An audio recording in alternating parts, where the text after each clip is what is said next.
You will be my strength when I am weak, my God, my God. You will be my joy when I am sad, my God. You are my God.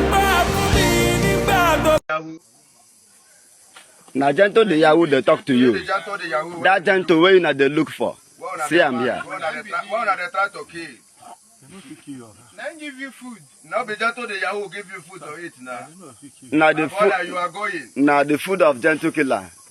Gentle killer carrying food. You can't give the Nigerian. Are you from where? I am promising you. He's from Niger State. So Niger State, this is the Nigerian Air Force that joined together with Nigerian government to come and fight Biafra Liberation Army. We are only fighting for our freedom, Biafra. Our own nation, Biafra. We are not against anybody. We are only seeking for our freedom. And we can't fold our hands looking for our enemy to come and destroy us. No, it can never happen. That is why we are picking up arms. And that is why we are facing.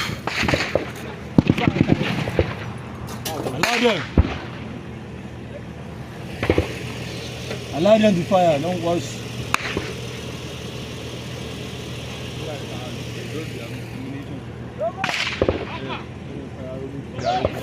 Wanna come up? Hey, boy. Come up. Hey, who put them on? Who put it on? Go trick of one. Move forward now, link up with me. Hey. Move forward. Who they fire this RP? Those who are at the high ground, please stop firing. Those who are at the high ground, stop firing. Those who are at the high ground, stop firing.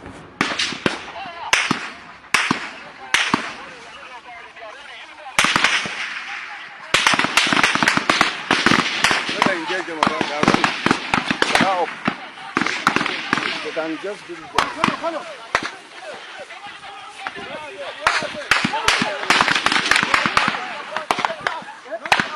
See the bullet, Yoga! Even that place, they are running through the axis. That axis too. That place, these are left. They are running, I have started them. Wallah, they are plenty. That's some people follow that there. Small now, no be say you go carry tally.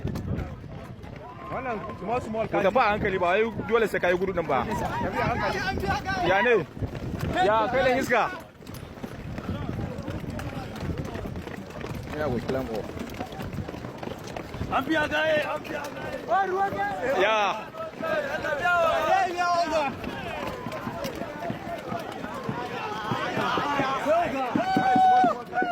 Ku tafi hankali, ku yi gudu hankali.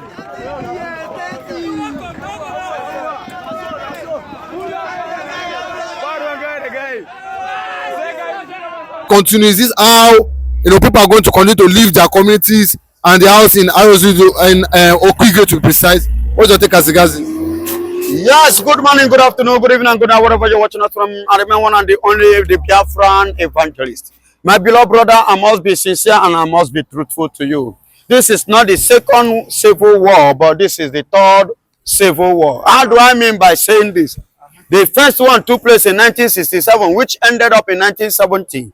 And the second one took place in a political system, political way, political corridor of power in Nigeria. And that one is what we have been facing since then up till now. That is the second civil war. And the third civil war is what is happening right now in Okigwe. Live. Nigerian military, all marching order that Bola Ahmed Tinubu given to the military to CDS Musa and his boys was given to them, and all those marching order is all about the Igbo land, and that is what you are seeing today in Okigwe, facing the youth. Every child of Igbo man, every child of Biafra at the age of 18 years, his head will be cut off by the Nigerian army in Okigwe as we speak now. As I'm standing to you, my beloved brother, I am not telling you lies. I am telling you what is happening live and direct. Go now and see by yourself. But do you not think that the Fulani bandits are doing this? What is the difference between the Nigerian army and the Fulani bandits? They are all the same. There is no difference between them. They are birds of the same feathers. And that is why when Fulani does something, you see the military defending them. If the military do, you see the Fulani carrying it up on their head. So all the same, everything that is happening, it is the military. I am not telling you lies. It is something I say. Go and verify as we speak. Now, travel to Okigwe. Travel to Imo State, in case you don't know where Okigwe is being located in Nigeria, or the side, the area where Okigwe is. Go to Imo State as we speak. That is where Okigwe is. Go as we speak now. There is army killings, and killing of the Igbo people.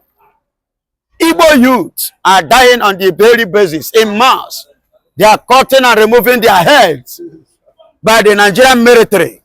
Yes, I saw a video. I saw a video where a youth head was removed, and the rest of the body on the streets. Yes, and this thing that I am telling you, please don't say that a Biafra evangelist say, I want you to be a living witness. Travel. I like people confirming what I said, and I speak with confidence because it's the truth. I don't tell lies. Travel and confirm what I am telling you, so that you will come out and confirm whether if I'm lying or not. In Okigwe, that is what is going on. Currently now, that is the third civil war. Are you hearing me? That is the third civil war that is going on against the Biafrans, Igbophobia, against the Igbos in the diaspora of Nigeria, against the Igbos in the country. They are claiming, they are saying one Nigeria. Listen and listen good. You see why I always say something, that many people are foolish, and those people, most foolish people who claim that they are wise are the Igbos. Yes. Go to Imo State, you will see Hope Uzodiojo was the one that invited the Fulani military, Nigeria terrorist group, to come and be killing people in Okigwe. For how many of them in the north, the northern governor, have invited the Igbo military to come and be killing people in the north? What do you think? How many have you seen in the west here invited military to come and be killing their people? How many times have you seen that? Only in Igbo land that you will see the foolish people call themselves Igbos inviting the people, inviting Nigeria to come and be killing their people, reducing them in number, thinking that that is the best option for them. But let them know, and I want to tell them, no matter what they do, Biafra will definitely stand. Okay, but do you not think that a lot of people have said, where is the Southeast governor? What are they doing as regards this? And that is why I call them, I said the Igbos are the most foolish people who claim to be the most wisest people. But do you not think because of the likes of Gentle, General Botuzo, in Okigwe, that's why... Now listen good. If you are talking about Gentle, who did the Gentle offend? And where is Gentle? They said one kidnapping is one. Who says so? Is it Gentle that kidnapped the one that is happening in Borno State? The kidnapping that is happening in Lagos State, is it Gentle? Imo State. Is it the one that is taking the one that is happening in Plateau State? What about the one that is happening in what is it called? Benue? Is Gentle the kidnapping? The Pinkin, the one that Nigerian government is negotiating with. You're talking about Imo State. He's there for Papa land. He's not kidnapping anybody. That was what Nigeria accused him of. But Nigerian government has failed to accuse Pinkin. They're negotiating with the Pinkin. They are negotiating with the food terrorists who kidnap people, who rape and kill, correct ransom, and he kills some and release some terrorists. Because Nigeria is a terrorist nation. That is why they are promoting terrorism. Because Gentle has refused to join Hope Uzodema to practice his criminal acts. Attitude. That was why he accused Gentle. Are you hearing me? That is why he laid false allegation against Gentle. Gentle has never kidnapped anybody. Gentle has never laid hand on anybody. Gentle has never disturbed the peace of the land. Gento has never disturbed the peace of his people. But because Gento has refused to abide, to collaborate with the whole of them, all those governors, they are evil. That's why they are hunting for Gento to kill. Are you hearing me? The same thing that they call IPOB terrorists, but they have never declared the Fulani terrorists. And they are the dangerous terrorist group on earth. Who said this? International bodies, not Nigeria. Are you hearing me? But they see Gento as an enemy. All Nigerian forces are in Imo State hunting for Gento because he has refused to abide with the criminal, to collaborate with the criminal governors we have in the southeast. That's why they see Gento as a bad person.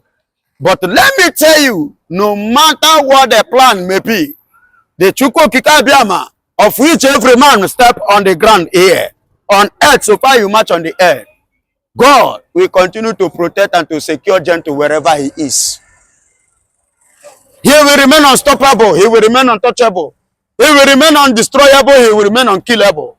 That is my prayer for Mr. Gento. Yes, because he has never offended anyone. He has never violated the law. He has never raped any Fulani woman. He has never vandalized any Fulani land. He has never destroyed their farmland or their farm crops.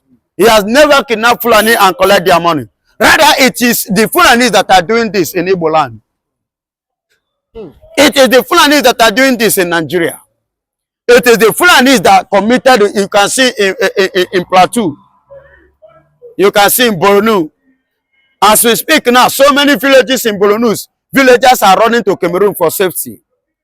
Because of the insecurity in Borno, this time I'm telling you, whenever anything I say, please do your findings. As I speak now, many villagers in Borno are running to Cameroon for safety. Google it out. Do your findings. I don't just speak Pharisee. I speak the truth. Are you hearing me? So, but Nigeria doesn't see him. Nigeria, they don't see that.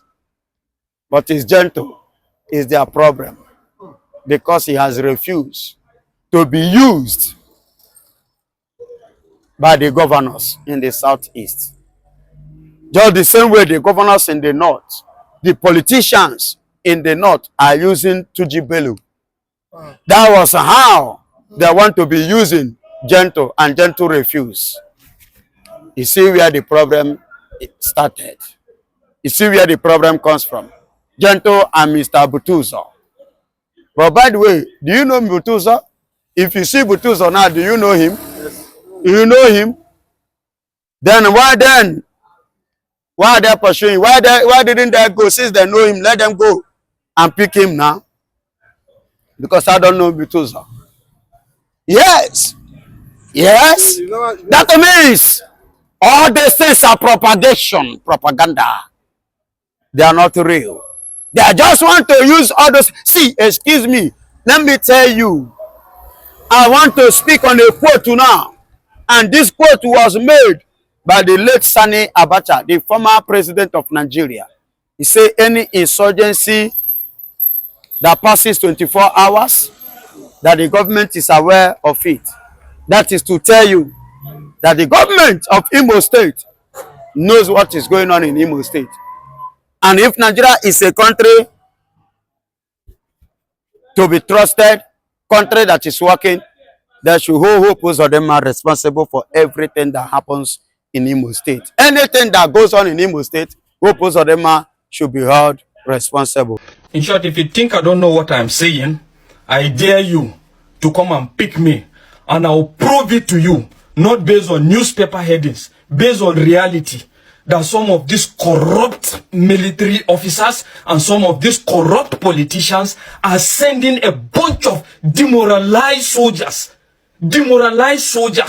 and ill-equipped soldiers to go and face their death warrant in the name of trying to protect the country, and at the end of the day, they end up becoming casualty, victims, and even the people they are protecting to become victims.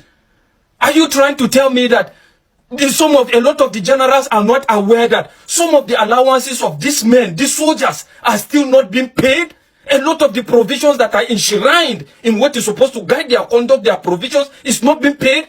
Are you trying to tell me that the Senate Chairman Committee, the House of Reps members in charge of all in charge of oversight functions in regards the conduct of military operations and all their activities are not aware of the fact that these soldiers are still shortchanged, some of the soldiers are still ill-equipped, some of the soldiers are demoralized? Are you telling me that? I'm going to tell you that factually. I am telling you, and President Tinubu, you will never be perceived, you will never succeed in regards this insurgency and insecurity till you are ready to fight corruption. But from your body language, it seems you are not even ready to fight corruption.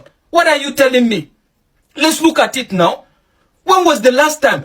Kitting is one of the basic necessities of soldiering job.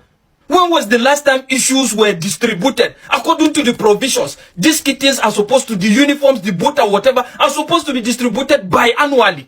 When was the last time it was done? Most especially in the Navy. We're talking about almost like, close to like 10 years ago. And you are sitting there down here and you are now acting as if you are not aware. What happens to the medical service that these people are supposed to be benefiting from? What are the medical services? It's rubbish. A typical military man would prefer to go and subscribe to private hospitals rather than going to military hospitals that are supposed to checkmate that. Are we going to be talking about their allowances? Their allowances are still so changed up to today. Are you saying you are not aware? At the end of the day, you send a bunch of demoralized soldiers, and at the end of the day, they are now at the mercy of Boko Haram, bandits, and the rest of it. And all you can do is whenever situations happen, you come and say you are giving a marching order, you are giving a marching order for military to go and apprehend. How many have they apprehended? You have a lot of corruption charges that you are supposed to look into. And I wonder why the likes of even Buhari are working freely when they have a lot of questions to answer. What happened to the Dasuki Gate? What is now the situation with Dasuki Gate? What happened to the charges in regards to the former chief of naval staff, Jibrin? What has happened to it? And a lot of other corruption charges in billions. And you are sitting quiet and keeping quiet. All you're just thinking about is defection, how to win the next election. I'm telling you that if you don't do anything about this, if you are not ready to fight corruption, I am telling you, by God's grace, you will not see that. And at the end of the day, even when you succeed in that, where is the humanity in you? How do you want to be remembered? You want to be remembered as a president that just did 2 times tenure? And at the end of the day, you are gone. How old are you? How old are you? How many years do you have left? I'm talking to you, Tinubu. How many years do you think you have left on the face of this earth? And you can't confront these things and stand and kick against them? Look at the way they are just unaliving soldiers. Look at the way they are unaliving civilians. And at the end of the day, we come back and play politics about this. How long is this going to remain? A lot of short changing. Look at their feeding. Look at how do you expect a soldier now that is faced with a lot of these things in his head? The fact that he's thinking about how to survive, how to feed his family. There's no good adequate medical care. Kitting, he have to buy boots for himself. He have to buy uniform for himself. Out of how much? It's only in Nigeria that you see a soldier trying to see how he can measure to survive out, feeding, just feeding, till the next era comes. They complain of being shortchanged. You people introduce IPPIS. IPPIS, what has it changed? Nothing. You have succeeded in just dividing one part to some of the corrupt military officials and one part to a kind of a private business entity. What is happening recently of the moment? You have a situation where they are paid allowances. It takes almost after, they are paid IPPIS. It takes almost after 15 days for them to receive their allowances, dividing this little money that they have. A lot of ills going on. And I bet you, if you are ready to fight insecurity in that country, if you are not ready to fight corruption, I'm telling you, there's nothing that is going to change. Nothing. Absolutely nothing. A lot of ills, a lot of corruption is going on. Tell this to everybody. A lot of corruption is proven. It can be proven that is still going on in the military. And you are quiet about this. You are quiet about this. All you can just come and tell is you have given marching order. What the hell? Who has marching order helped? Look into the details. Look into the major cause of all these things. Why are we having a bunch of demoralized soldiers? Why are we having a bunch of ill-equipped soldiers going to fight this insurgency?